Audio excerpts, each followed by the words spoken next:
എം.എൻ. സ്മാരകം ഇന്നു മുതൽ ഈ നവീകരിച്ച ഓഫീസിൽ പ്രവർത്തനം ആരംഭിക്കും. ഈ ഓഫീസിൽ പ്രവർത്തിക്കുമ്പോൾ കമ്മ്യൂണിസ്റ്റ് പാർട്ടിയുടെ എല്ലാ മഹത്തായ പാരമ്പര്യങ്ങളെയും നന്മകളെയും ജനസേവന വ്യഗ്രതയെയും എല്ലാം ഉയർത്തിപ്പിടിച്ചുകൊണ്ട് മുമ്പോട്ട് പോകലാണ് കടമയെന്ന് CPIക്ക് ബോധ്യമുണ്ട്. എം.എൻ.ന്റെ സ്മാരകമാണിത്.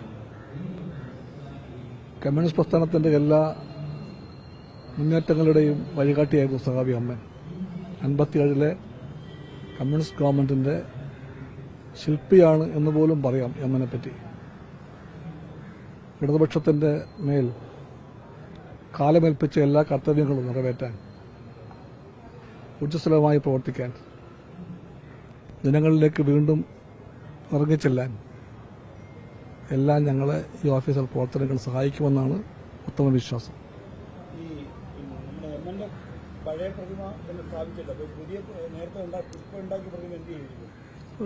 നിങ്ങൾക്ക് വിട്ടുതരിക, അതൊരു ചർച്ചയുടെ വിഷയമല്ലല്ലോ. ഒന്നും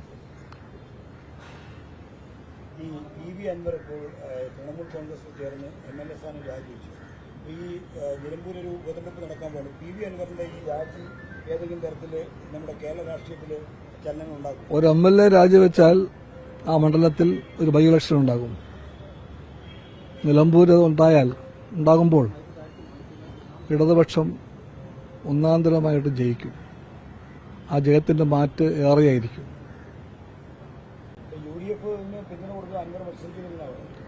അതിനെപ്പറ്റി എനിക്കൊന്നും പറയാനില്ല. എന്നാൽ എന്തെല്ലാം എപ്പോഴൊക്കെ പറയുന്നു ആർക്കും അറിയില്ലല്ലോ.